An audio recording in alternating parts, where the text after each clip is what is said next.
Muy buenos días, muy buenas tardes y muy buenas noches. Bienvenidos a otro programa de Puro Vicio, Cine y Literatura. Hoy tenemos un programa en verdad especial. Eh, Habitualmente estamos acostumbrados a hablar con autores de ensayo, pero ponerle cualquier etiqueta al invitado de hoy es un intento estéril. Yo confesaré que es uno de mis escritores favoritos, un autor importante, estoy convencido de ello, y no voy a decir, por empezar fuerte, no voy a decir nada a los jurados suecos porque me quedan lejos, pero yo creo que el premio Cervantes se lo tiene ganado. Por hacer un breve comentario de su obra, a él básicamente la palabra que yo creo que mejor la define es crear. El invitado de hoy ha creado un idioma nuevo dentro del español, un idioma propio, por decirlo de alguna forma. Ha creado una forma nueva de ensayo dentro del género y ha creado una forma nueva de aproximarse a la mística a partir del mito, de mitos como el de Orfeo, en la estela de autores como Heidegger, sobre los que ha escrito, y por supuesto introduciendo a los grandes místicos de todos los tiempos y recientes de la literatura. Bienvenido, Hugo Mújica, nuestro invitado de hoy. Hola, ¿qué tal? Bueno, por comenzar, yo ya le decía antes fuera de cámara que nos vimos en persona hace meses cuando vino a Madrid presentado por el profesor Ángel García Galeano, y todavía recuerdo la presentación verdaderamente insólita que hizo Galeano, que dijo: me voy a sentar ahí a escuchar al maestro Mujica, y se sentó y bueno, yo siento un poco la misma tentación de decir, bueno, pues que hable él y de sentarme a escucharle, pero por no hacerle ese feo, voy a comenzar preguntándole por una nota, podríamos decir, personal, porque él fue un artista importante en el Greenwich Village neoyorquino en los años 60, si no me equivoco, y tiempo después se hizo monje trapense y estuvo durante un prolongado espacio de tiempo haciendo voto de silencio, y quería empezar preguntándole cómo se hace esa transformación personal. Eh, y en realidad nada se hace como una decisión sobre algo. De alguna forma te encontrás con que la vida enfrente presenta algo que no te lo trae y confirmás por ahí un detalle, ese detalle te lleva a otro. Yo diría que si tomaste la entrada a los trapenses cuando estuve 7 años, yo venía antes, o sea, yo caí ahí acompañando al que era a Sonny Ganando, que era mi gurú, había estado en Hare Krishna, viví la década del 61 al 70 en Nueva York con todo lo que implicó eso. Entonces viene un poco, yo diría casi yo creo que al final de los 60 se agotaba una época interna y externa, ¿no? De Nueva York, también se estaba radicado en Nueva York, en los años 61.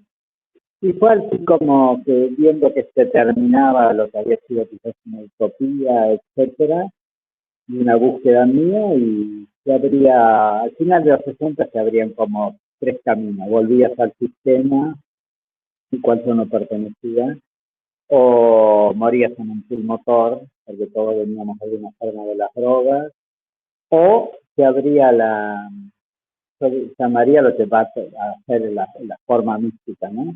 Y bueno, yo me fui por ese viaje. En su obra hay un constante interés por el origen. Se sabe que la primera palabra que pronuncia Dios en el Génesis es hágase la luz. La luz, la oscuridad es una dicotomía constante también en su obra. Por ejemplo, cuando habla de Juan de la Cruz, que ya nos introduciría además a una forma de la mística muy relacionada con el Eros.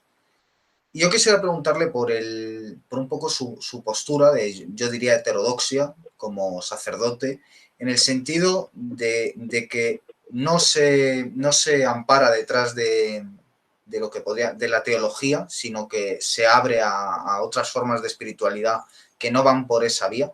Podríamos hablar incluso del sendero de la mano izquierda, de Kali Yuga, que es esa idea de una época de oscuridad, o de Orfeo, ¿no?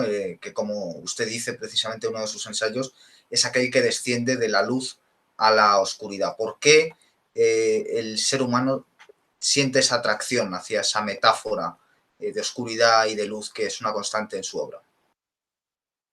Bueno, sí, es el día y la noche, digo, es algo que tenemos grabado en la retina, si querés, para empezar.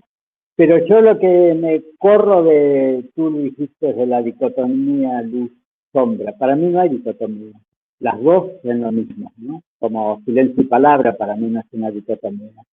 Digo, no hay luz que no proyecte sombra. No hay sombra si no la comparamos con la luz. Para mí yo no divido las dicotomías, ¿no? Al contrario, digo, yo defiendo mucho eh, la, si querés, lo heraclitiano, ¿no? De que somos en un combate, estamos juntos porque estamos luchando de alguna forma y eso nos abraza, ¿no? Entonces para mí toda la sombra la respeto mucho, casi te diría con ternura, porque a mí me gusta, hasta mi imagen de la luz y la sombra es la de una vela, ¿no? La vela abre en la noche un espacio, pero sin erradicar la sombra. Es como que la misma luz contiene las sombras que a la vez, gracias a esa sombra, se espacializa la luz, ¿no? Es una relación, ¿no? Y para mí la noche es el misterio, ¿no? Es lo que somos. Y de alguna forma de ese misterio surgimos, si querés, como fue el origen, hablando, y en ese hablar nos contamos, y en ese contar entendemos. Heráclito es un autor usualmente asociado a la filosofía, uno de los primeros filósofos. Lo que se conserva de su obra son fragmentos, y sin embargo, como hace más tarde con Heidegger, es un autor al que se aproxima no como filósofo, sino como poeta, y centrándose más en esas dotes poéticas y de aproximación a la lectura poética que hay. Y precisamente yo a veces en su obra encuentro esa vocación fragmentaria, es decir, como que en lo fragmentado a veces es más importante lo que no se dice y se intuye que lo que se dice, el espacio que queda perdido, sin decir. Y su obra, en cierto sentido, yo encuentro que voluntariamente, a diferencia de con Heráclito, que los fragmentos son porque hemos perdido otros textos, en su caso, voluntariamente, es lo que encuentro en su obra, precisamente. Fragmentos en los que lo que se intuye es tan importante como lo que está escrito. Sí, yo tengo un ensayo que ahora me viene a la mente que se llama Fragmentos de ningún todo. Y yo creo que el fragmento no es fragmento, es fragmento si lo comparas con un todo. Yo creo que la existencia son fragmentos que después uno reúne y arma un todo. Pero yo creo que el fragmento eh, tiene la posibilidad de conmoción. Es tan concentrado. Para mí la imagen del fragmento es el relámpago, ¿no? Que taja la noche y lo que taja desaparece. Es esa idea de que en el fragmento es más lo que lo rodea, un poco lo que dice de la luz de la vela, ¿no? Es como algo que manda un punchline, dicen los americanos, una línea solamente de golpe, y ahí se irradia a vos connotaciones. O sea, vos tenés que explicarte y vos tenés que poner lo que le falta, que no le falta, si está logrado lo que quiere, ¿no? Bueno, Heidegger y Nietzsche usan también, después retoman la idea esta fragmentaria del hablar. Además vivimos en una cultura fragmentaria, no en el mal sentido, sino, bueno, es otra forma de estar tanteando la vida. ¿El hombre es un ser creado o es un ser creador? ¿O ambas cosas? Creamos aquel que nos está creando. Yo creo que la existencia es una co-creación, ¿no? Por eso defiendo los opuestos como complementarios, ¿no? Somos ser, como diría Parménides, pero también somos nada. Y gracias a esa nada es el lugar para poder tener dónde seguir creando y manifestando cosas. Y creo que para mí la relación con Dios es la relación de co-creación. Si yo ya estoy acabado en la omnisciencia de Dios, esto es una payasada estar viviendo. Esto me está representando un papel, no creando una existencia. Entonces yo creo que yo soy lo que le está pasando a Dios ahora. Tú eres tú, digamos, le pasa, no soy yo solo bien. O sea, nosotros somos eso que está creando, porque no creó en el pasado. La creación es continua, ¿no? Agustín dice, ya lo creó todo, etcétera, que ya sostiene y lo despliega como una alfombra. No, yo creo que somos un acontecimiento. Eso también es muy heraclitiano porque, bueno, sería la idea de que la vida es una transición, es como el famoso río en el que uno no se baña dos veces, frente a otra concepción más derivada de otros filósofos como Aristóteles, que lo que pretenden es definir y digamos, crear un sistema de conocimiento a través de las definiciones de lo que está cerrado, frente a otras formas de entender la filosofía menos occidentales, tradicionalmente menos occidentales, y más orientales relacionados con otro tipo de espiritualidades que creen en el tránsito. Evidentemente su obra se encuadra en una época de la historia donde parece que Occidente se empieza a abrir a esas otras formas de espiritualidad precisamente cuando encuentra que sus formas de espiritualidad pueden estar agotadas o pueden no ser suficientes. ¿Qué encontró en esas otras religiones más relacionadas con Oriente para después, al volver a Occidente, porque claro, digamos, no se hizo un monje hindú, o sea, al final, aunque recoja muchos elementos de esa cultura, los integra para renovar esta cultura, que es una de las razones por la que desde algunos grupos de la Iglesia se le puede llamar heterodoxo, como por ejemplo aquí en España se le ha llamado a Pablo Dors, otro autor que también es bastante original, diría yo.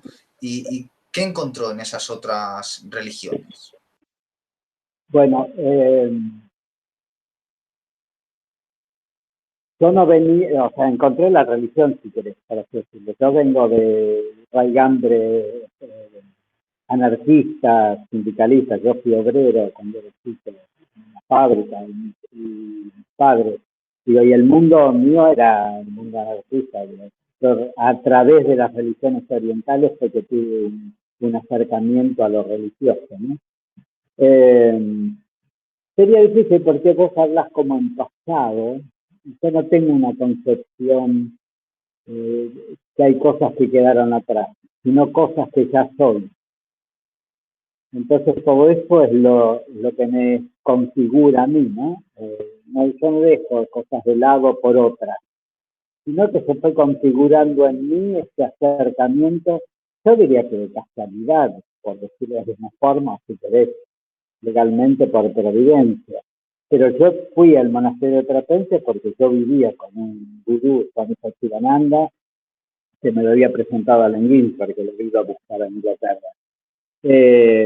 Porque él viajaba y uno de los viajes de él, el que lo acompañaba, fue a un monasterio de Trapense a dar una conferencia y ahí tuve un contacto, ¿no? Como te digo, yo tengo una idea más sumativa. Mi pasado es mi proyección de futuro.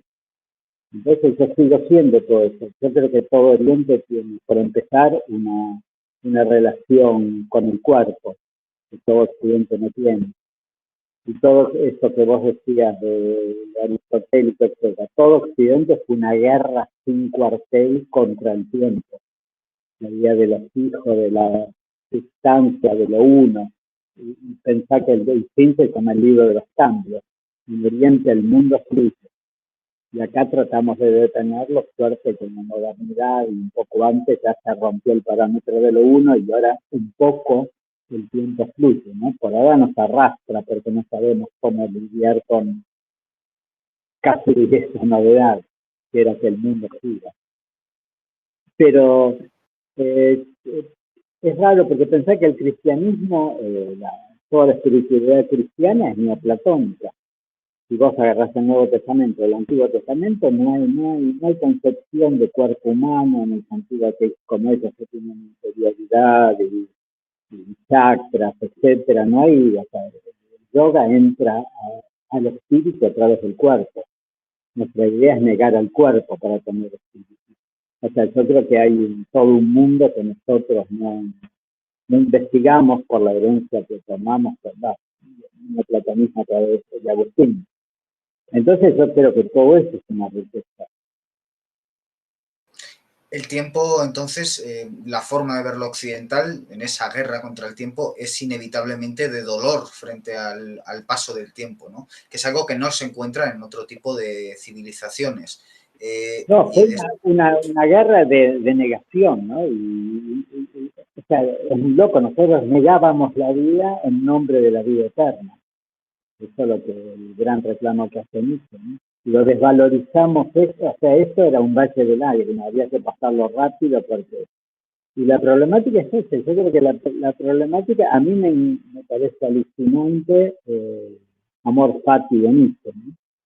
O sea, si podemos amar la finitud por la finitud, no como tránsito a otra cosa, ¿no? Si lo eterno es el instante, ¿no? Y no, o sea, ¿por qué desvalorizar la existencia en nombre de una existencia? ¿Qué problema hay con la finitud?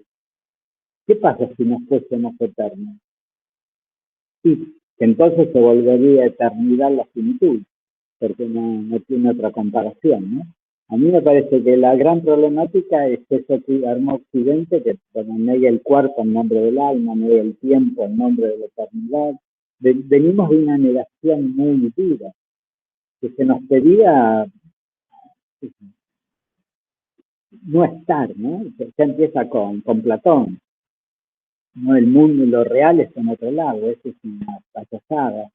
Se nos pedía eso, tener una existencia que cada vez más se fue subiendo a la cabeza y terminamos siendo una centralita mental que le da órdenes al cuerpo.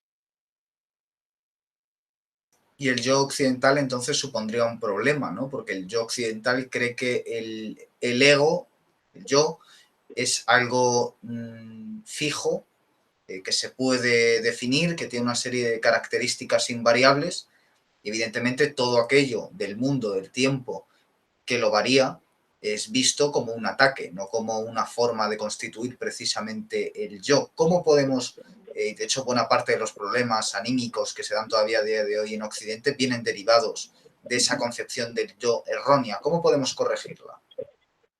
Bueno, yo creo que estamos entrando, o sea, la introducción del tiempo es el paso de entendernos como sustancia, o sea, sustantivo, que es lo quieto, de alguna forma a empezar a comprendernos como verbo, que es la temporalidad, ¿no? Pero yo no creo que hay una sustancia. Yo creo que somos todo relación. ¿No? Digo, yo voy siendo, en este momento, yo soy vos, vos y yo. Digo, y cuando cortemos esto voy a hacer otra cosa, pero no desde un lugar fijo, sino desde ese constante estar generando encuentros que padezco en el sentido que me, que me, que me transforma y que yo estoy transformando. Todo el tiempo estamos creándonos unos a otros. Y entre nosotros y con las cosas, ¿no? Y con la historia. Entonces yo creo en esa constante transfiguración de que yo voy siendo, pero no voy siendo desde un sustrato que ya soy y de ahí salgo. No, yo vivo mundo y yo soy cuerpo, no tengo un cuerpo, ¿no? Yo podría decir, ahora yo me hablo, no, yo estoy hablando. ¿Sí? Esa idea de estar, si querés, conociendo con la situación. Y eso también debería influir en nuestra relación con el mundo, ¿no? Obviamente, si yo no soy una cosa fija, el mundo tampoco, por lo tanto, la barrera que antes había entre ambos elementos, entre yo y el mundo, se disuelve y pasamos a formar parte de una sola forma, ¿no? Que además es que todo lo que está diciendo no solo lo dice cierta tradición oriental de espiritualidad, sino que lo dice también la ciencia. Es decir, cada día más la física cuántica nos acerca a las primeras formas de aproximación a la metafísica de los filósofos preplatónicos, ¿no? Esa forma de entender precisamente la vida como tránsito. Y de entender el tiempo como algo físico que se puede desplegar, solo que nosotros en el plano en el que entendemos la realidad no se da, y del mundo como un planeta vivo que forma una sola vida llena de multiplicidad, ¿no? Podríamos decir. Por lo tanto, Lo que sí, sí, perdón. No, digo eso es lo que trae Heidegger con el ser, con el Dasein, ¿no? Con el ser en el mundo.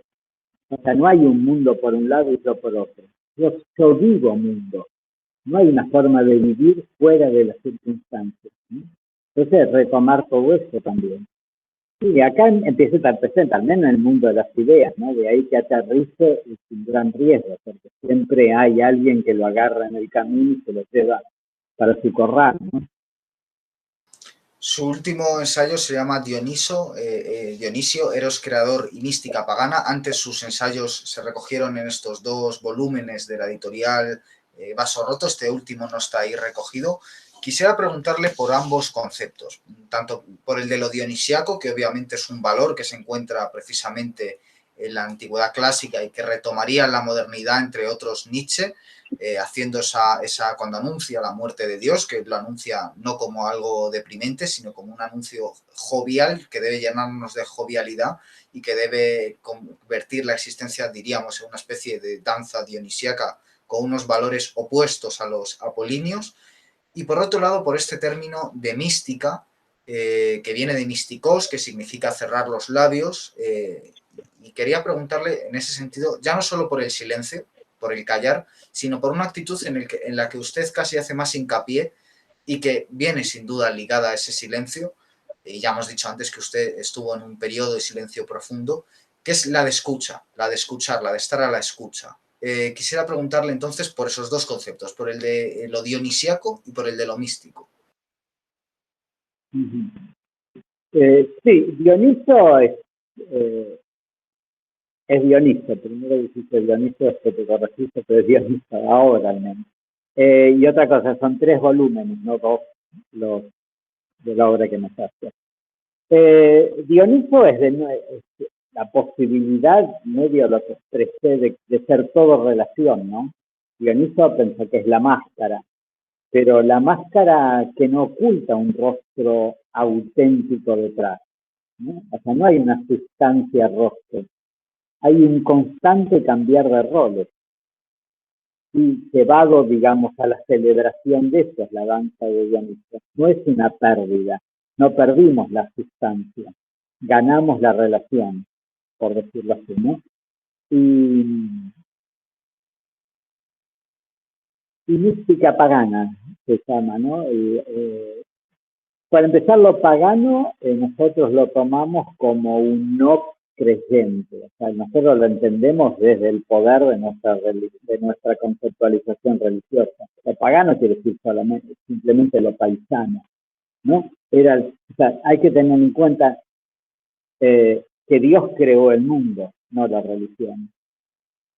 Y antes que exista la religión existía la adoración, ¿no? Digo, pensar que solamente la fiesta de Pascua era primero la fiesta de las cosechas. Después los hebreos dicen, bueno, pero ese día no estamos celebrando que Dios dé la vida porque da cosecha, estamos celebrando que Dios nos dio la libertad porque nos salvó de Egipto. El mismo día, después los cristianos decir, ese día murió Cristo, fue la última cena. Entonces, hay toda esa resignificación. Y la riqueza podría ser ir de la raíz a lo que cada uno cree. No esta constante negación de la Plaza de las Tres Culturas en México que edificaban sobre los templos paganos, las sinagogas, bueno, las diferentes religiones. Yo estoy siempre con esto de cómo podemos hacer para, lo mismo que te decía, de mi propia vida, mi pasado soy yo, ¿no? Y cómo poder concebir las cosas desde esa plenitud y no desde la constante negación que deja atrás lo anterior. Y la mística pagana es precisamente la primera espiritualidad del mundo, ¿no? Asombrarse de que la tierra se adorne, de que todo esté brotando, ¿no? Dioniso era el brote. Hasta en la tragedia, primero empieza en el lamento de las mujeres porque todo es desierto y aridez y esterilidad, y viene Dioniso donde pisa brota leche y miel, ¿no? La miel era lo que nosotros llamamos vino, ¿no? Pero o sea, esa celebración primera, ¿no? El asombro de la existencia, pero la existencia como un don, no como nosotros que lo damos por descontado o lo explicamos biológicamente. Y bueno, de ahí después nace entonces empezar a configurar otra cosa hasta que se configure el Dios uno, que es el que muere con Dioniso. Perdón, digo, bueno, sí, Dioniso, es el que anuncia a Nietzsche que murió. Y que como dice tan bellamente Camus, Dioniso no mató a Dios, lo encontró muerto en el alma de su tiempo. Bueno, que él viene a corroborar que ese Dios único, moral, porque él enfatiza que es el Dios moral, ya no atrae, ya no congrega, ¿no? Y religiones, asambleas, congregar. Y él encuentra que, bueno, que está el nombre, como está la luz de las estrellas que se murieron. Y ahí aparece el planteo. Que hay ahora entonces Dioniso.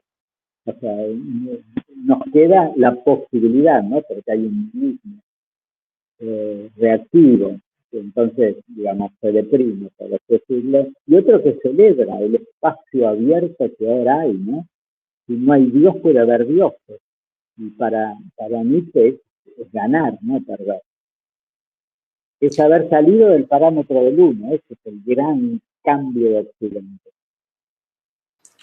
¿Y cuál sería su visión sobre una figura que sin duda alguna es la figura que más toca seguramente a la mayoría de seres humanos a lo largo de la historia, que es la de Jesús, ¿no? Si hay algo que se puede decir, más allá de teologías, es que todo ser humano tiene una visión de Jesús y seguramente todo pensador también. Y en base a esa relación que tiene, se puede derivar su visión del mundo. Y cada uno entendemos un Jesús distinto a partir de las mismas palabras y de los mismos hechos.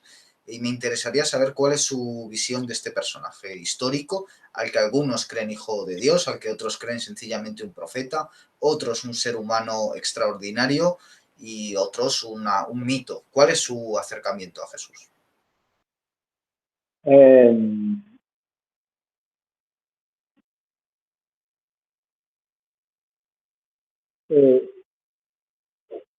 Bueno, yo diría, yo vivo Jesús. Para mí yo creo que hay un núcleo, que es lo que aconteció. Hubo un acontecimiento llamado Jesús, y fue que a él lo cuelgan en una cruz, y de repente hay un grupo de gente que los evangelios tratan de decir, contradiciéndose constantemente, que atraviesa paredes, que camina al lado de los discípulos y los discípulos no lo conocen, que aparecen mientras están comiendo los discípulos y se invitan a comer, pero no saben que es él, que tiene un cuerpo que sigue teniendo la herida que tenía a pesar que ahora es resucitado. O sea, hay un montón de cosas que no encajan, pero generan una sensación. Y la sensación es que ellos están sintiendo que el que murió está vivo. Ese es el hecho que agrupa, que reúne, que corren de casa en casa. No dicen que María Magdalena lo vio, lo sintió, pero no era él, parecía un ángel, ¿no? Y ahí se configura este núcleo de nuevo, de que la muerte puede no ser la palabra final. Y vieron eso en este hombre. Entonces, ¿qué hizo este hombre? Y ahí empieza la idea de imitar el camino de él para llegar a esa experiencia. Pero el núcleo, Cristo es el nombre de un acontecimiento, ¿no? Y bueno, para algunos ese acontecimiento es tal que es el Hijo de Dios. Para otros ese acontecimiento es tal que entienden que es dar la vida por otro, que sería la quinta esencia del camino que él eligió, ¿no? Pero para mí es esa evidencia. Y sobre el concepto, sí, perdón.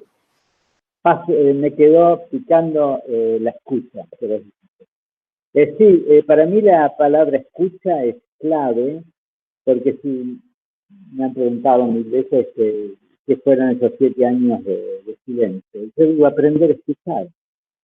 O sea, no escuchar a otro, que sería donde siempre metemos el concepto de escucha, sino escuchar la expresividad inherente a la realidad entera, que de alguna forma es tal que, por así decirlo, que nos golpea y le respondemos, ¿no?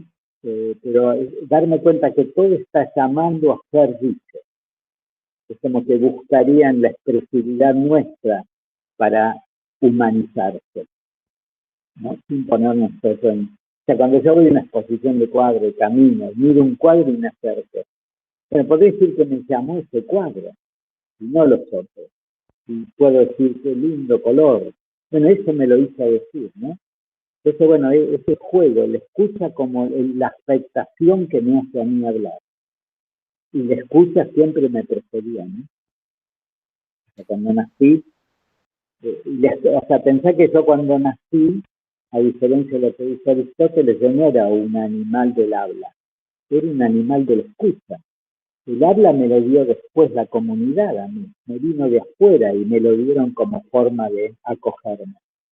Pero yo pude hablar porque estoy capaz de escuchar. Entonces, más prístino que el habla es la escucha. Y para crear hay que ir a ese lugar. Otro término que sale habitualmente en sus ensayos es decir, ¿no? Los poetas lo que hacen es decir, aunque ese decir muchas veces, sobre todo los autores que trata, sea decir silencio. Su obra, ¿qué dice su obra? Podríamos sintetizar. ¿A qué responde?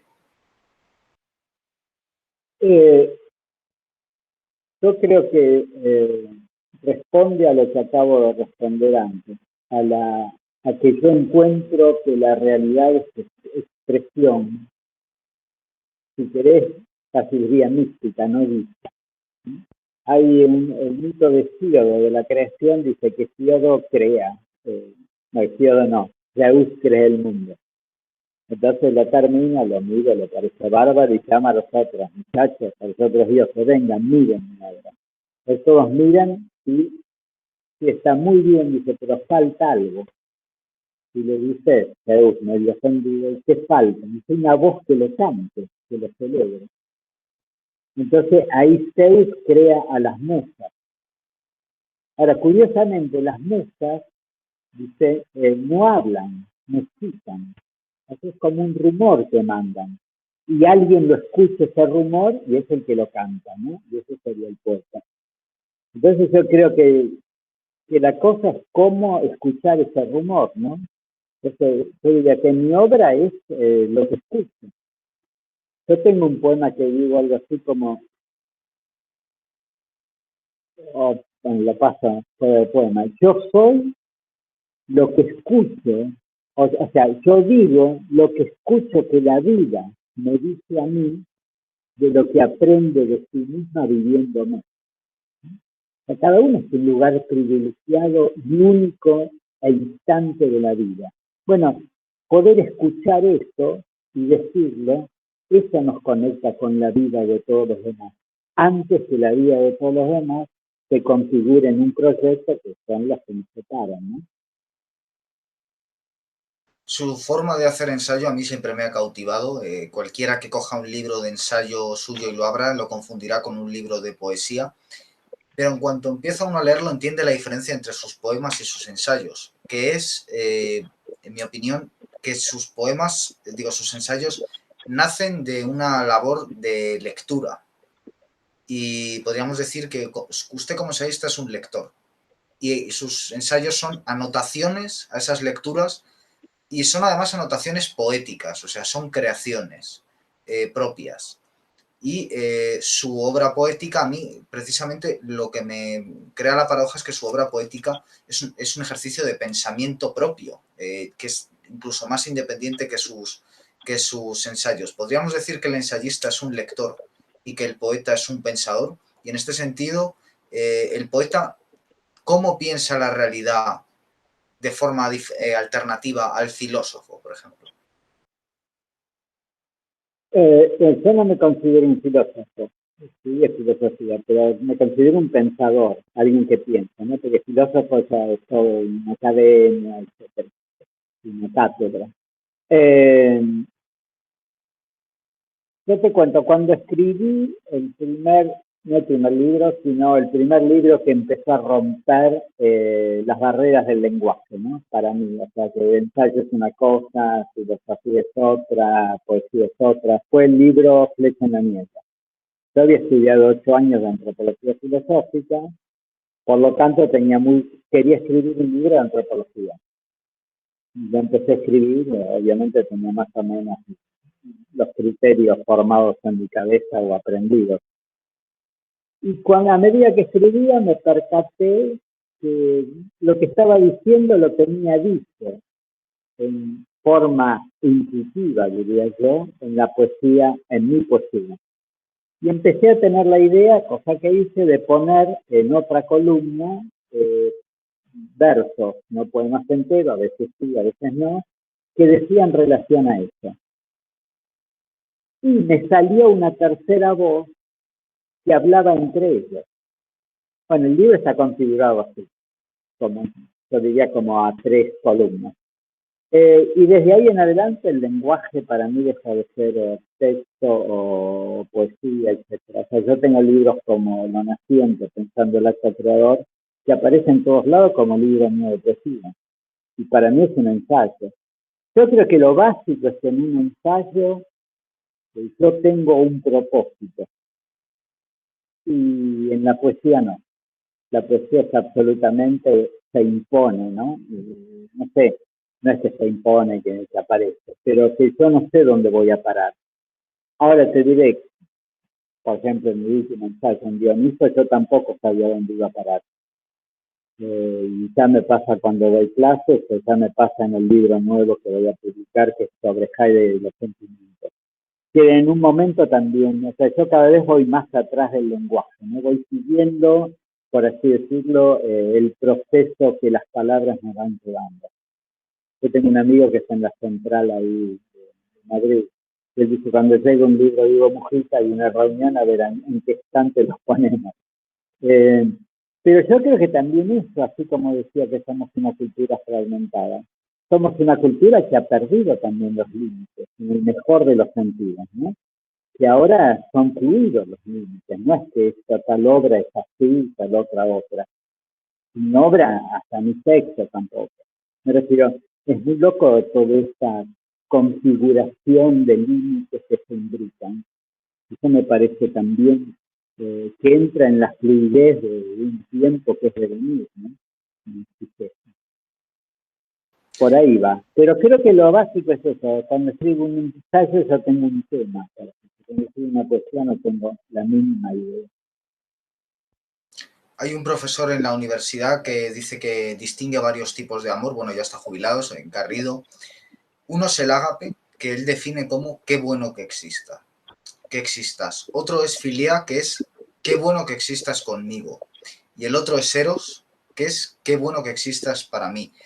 Yo diría que si hay un poeta que ha tratado eros, ha sido Juan de la Cruz, que es uno de los autores centrales de su obra.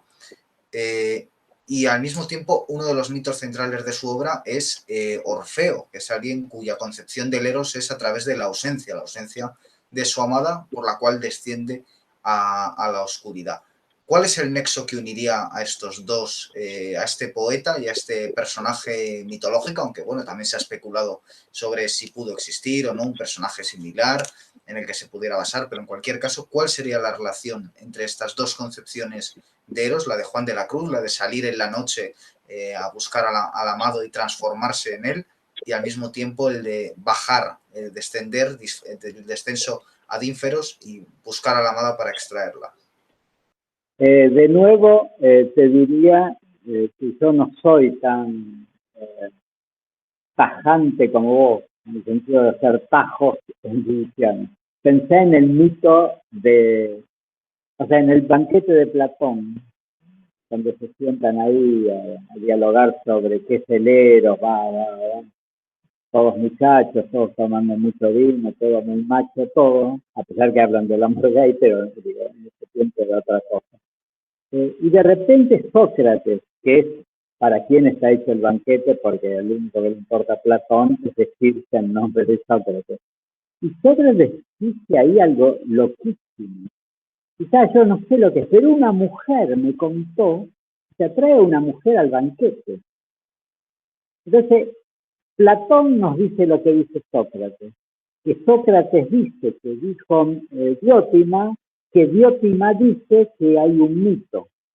y es el mito maravilloso de Peña y Poros, ¿no? O sea, hay un banquete y va Poros, que es el dios de la riqueza, y está Peña, que es de la pobreza. Por supuesto, Peña no la dejan entrar y se va a llorar a las escaleras. Poros se emborracha, sale y Peña dice, esa es la mía, y se acuesta con Poros. Tienen un hijo. Entonces el hijo tiene riqueza y pobreza a la vez, ¿no? Es la posibilidad del amor, que uno siente que lo tiene todo, y también la realidad del amor es que nada completa todo. Entonces, Dionís, Orfeo y Juan de la Cruz, etc., es lo mismo. O sea, todo es ser y no ser, es abundancia y es carencia. Y por eso es dinamismo, por eso se canta, porque hay un silencio donde puedes poner la voz, y el silencio puedes ponerlo del lado de la ausencia y la palabra de la presencia. Otro autor que habla de la ausencia y sobre el que ha escrito es Paul Celan. También ha escrito sobre George Trakl, sobre Hölderlin, y luego sobre pensadores como Heidegger o como Zambrano aquí en España, que hablan de una razón poética. Precisamente por esa falta de límites entre el pensamiento y la poesía. ¿Cómo intersectan estos autores? Es decir, ¿podemos decir que Heidegger es un poeta y que Paul Celan un pensador, viceversa, o es la cara y la cruz de lo mismo? No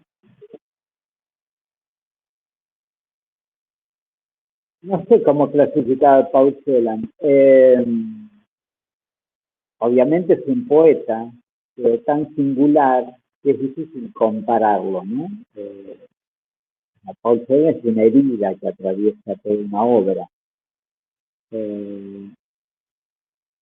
Zambrano lo que intenta traer y lo logra es un pensamiento encarnado, tan simple como eso, ¿no?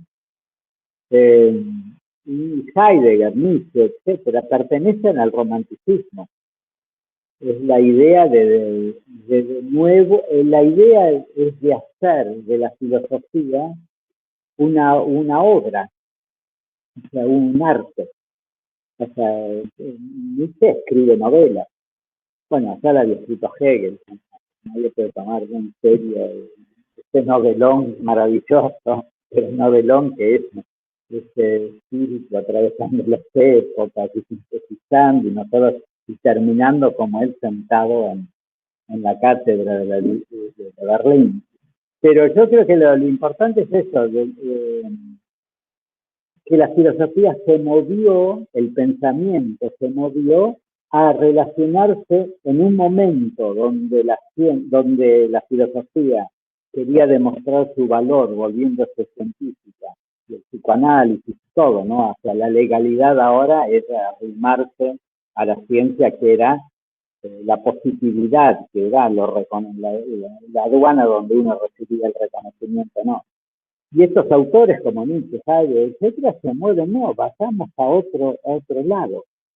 Vayamos a la poesía, vayamos al fragmento, vayamos como hace Heidegger, que escribe sobre su vida o hacía reuniones poéticas en la casa de René Char, que escribió sobre arquitectura, que escribió sobre nuestro Écar, o sea, volver a traer todos esos saberes al pensamiento, y no un pensamiento que estaba atrapado en el famoso tema del uno, en el principio de identidad. Entonces va por ahí, ¿no? Y Zambrano está en ese juego, en la razón histórica de Ortega, o sea, que lo que fue el romanticismo en Alemania fue el vitalismo en España, ¿no? Y ella pertenece ahí. Aunque Zambrano nunca larga del todo, ¿no? Siempre quiere guardar un poco de sustancia, un poco, al menos se mueve un poquito, pero no me la saquen del todo. Está como entre medio, ¿no? Y sigue sosteniendo de alguna forma una idea de un Dios prolijo, por así decirlo, etc. Pero ella es maravillosa. O sea, lo de ella es pensar con imágenes. Y Florán, que no quería a nadie, es el único que habla bien, es Zambrano, es la única poeta, la única filósofa que no vendió su alma a la filosofía, o sea, que guardó ese rescoldo de humanidad. ¿Cuál sería, por ir terminando, penúltima pregunta, cuál sería el misterio de la muerte, ese misterio que ha obsesionado al hombre durante siglos? Esa pregunta acuciante para algunas personas sobre qué hay después, otras lo encaran con tranquilidad. Heidegger decía que somos seres para la muerte y las angustias que... Hacia la muerte, no era para la muerte, es muy diferente. O sea, somos un tránsito hacia un final, ¿no? Pero cuando traducen por para, que lo hace Gao, parece que esa es la funcionalidad de. No, él dice somos hacia la muerte. Sí, perdón. No, esa era un poco la pregunta. ¿Cuál es el misterio que hay tras la muerte? Sí, no es tan universal el problema de la muerte, ¿no? Hay otras culturas que lo viven, yo diría, naturalmente, ¿no?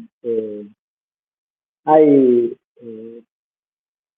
medio un chiste, vos sabés que la Argentina somos psicoanalísticos, que dice, bueno, el loco dice, 2 más 2 es elefante, ok, el otro. Bueno, y el neurótico que dice, 2 más 2 es 4, pero no lo soporto. Entonces, yo no encuentro tanto, ¿cuál es esta problemática de la muerte? Siendo lo único cierto, bueno, también que nacimos, ¿no? Yo creo que que tiene que haber una demitificación de la muerte, ¿no? Yo creo que la muerte, lo más terrible es el morirse, mal, pero también la idea que está latente, que de alguna forma hay un juicio final, ¿no? Y que es el momento de irreversible, y eso vamos a encarar. Pero creo que eso pasa en la vida, no sé si va a haber un juicio final, como religiosamente hablando. Pero sí que es un momento en el cual yo me tengo que hacer cargo. Eso creo que existe, ¿no? Y que además está corroborado de la gente que acompaña, ¿no? La gente moribunda, esta idea de que al final te das cuenta lo que valió y lo que no valió. Pero la muerte para mí es una especie de... que no entiendo cómo se instauró el no querer morir, ¿no? Siendo que todo el tiempo estuvimos viendo todo esto, ¿no? Nacimos viendo muertes y nacimientos, de las estaciones, de que nos rodean todo. Y yo creo que, creo, aunque no lo puedo explicar, que el miedo a la muerte es el miedo a la vida. Y por eso reconciliarse con la muerte que se haga eterna la vida, ¿no? ¿Qué es lo que plantea Heidegger? Cuando yo acepto la muerte, acepto la finitud. Y la finitud es la verdad de la vida. Y gracias a la muerte, cada instante finito, porque va a ser irrepetible, se hace eterno de nuevo, ¿no? Hay un pensador español que se llama Alfonso López Quintás que dice que la ética o es transfiguración o no es nada. Muchas veces cuando alguien se da cuenta de que el rumbo en el que se encuentra en su vida no le satisface, busca esa transfiguración, pero se da la paradoja en nuestros días de que muchas veces se cae en la autoayuda, en las soluciones fáciles, en las palabras huecas, frente a muchas veces por la espiritualidad que hay en la literatura. Yo creo que en ese sentido el mejor camino sería introducirse en pues, buena parte de los autores literarios que ha citado, o yo añadiría en su propia obra. Y lo que quiero preguntarle para terminar es si alguien que nos está viendo siente esa necesidad de una transfiguración. Y yo creo que en ese sentido el coronavirus ha servido también para hacer ver a mucha gente que esa transfiguración tiene que hacerse ahora, que no hay que postergarla. Yo quisiera preguntar qué consejo le daría a alguien que nos esté escuchando y que quiera transfigurar su vida. ¿Qué le recomendaría para ese proceso? En realidad no doy consejos. Creo que simplemente escuchar. Digo, la vida le ofrece a uno, siempre le da la oportunidad a la vida otros caminos, ¿no? Yo trabajé un par de años con ancianos y la gran imagen era la memoria, ¿no? La recuperación de la memoria. Y la idea era, que yo estoy haciendo, que cuando te vas a morir, o cuando sos anciano, o sea, viejo, no tenés proyectos, porque no vas a decir, bueno, me voy a juntar otro $1.000.000. Y cuando rompes el proyecto, empieza a aparecer todo lo que habías dejado de lado, porque vivías tan, de alguna forma, tan obsesionado con la meta que no veías los aledaños. Y el anciano empieza a recuperar lo que quedó de costado y que ahora se da cuenta que era significativo, ¿no?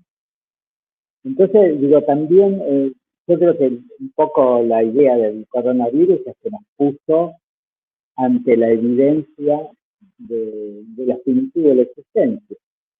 Y por lo tanto eso, si realmente lo haces, si realmente supieras que vas a morir, se resignifica todo, ¿no? Bueno, esa creo que es la oportunidad. Y otra oportunidad que nos dio es que nos liberó por un tiempo del tiempo, de ese tiempo febril que nos arrastraba. Yo no siento la presión de un tiempo que empuja, ¿sí? Sino la detención de un tiempo que da más para morarlo, para demorarnos en el, que para estar corriéndolo a ver si lo pasamos al tiempo, ¿no? Pero te digo, no hay consejo. Hay una, lo hay una escucha, una sensibilidad de dejarse afectar, de poner el cuerpo. Y ahí empiezo, lo dije acá hasta el principio, ¿no? Yo no tomo decisiones, voy eligiendo poquita cosa y de repente se configura un lugar donde me había estado. Algo por ahí. Yo le hacía esa pregunta pensando sobre todo un chico joven que el otro día nos dejó un comentario diciendo que bueno, que tenía mi edad y compartía un poco sus dudas, y al final me hacía una petición que era que hablara de Sorrentino, un director de cine que también es escritor, tengo aquí su libro, y pensando en el comentario que le quería hacer a ese libro de Sorrentino, me di cuenta de que para mí lo fundamental de ese cineasta es precisamente que no entiende la división entre lo mundano y lo sagrado. Es decir, que para él lo mundano y lo sagrado se entremezclan. Y aunque antes le he dicho que iba a ser la última pregunta, sí que quería preguntarle voy a añadir esta pregunta sobre lo mundano y lo sagrado. ¿Hay diferencia en lo mundano y lo sagrado? Porque la paradoja que se da con ese cineasta es que a veces en lo más banal, en lo más frívolo, encuentra una profundidad de la pureza de lo sagrado y lo contrario. A veces en lo sagrado lo único que ve es la recreación en la frivolidad. A mí te diré que me interesa, llevando al otro camino, a mí me interesa la bondad de los malos, por ejemplo. La bondad de los buenos me parece como comer cremas anticudas, muy dulces, ¿no? A mí me gusta Dostoyevski, donde en ese mundo sórdido aparece la posibilidad del bien. Y yo creo que a mí me conmueve como santidad, no sé si allá tienen la palabra cartonero, los que juntan cartones en las basuras de nosotros acá en estos barrios y arman esto que después venden el papel y con eso dan de comer a sus hijos. Todo eso para mí me da ganas de persignarme. O sea, ¿cuánto amor tiene que tener este hombre para hacer de la basura comida para sus hijos, ¿no? Y lo profano, lo sagrado, está en tus ojos. Y Cristo para todos era un fracasado colgado entre dos ladrones más, punto.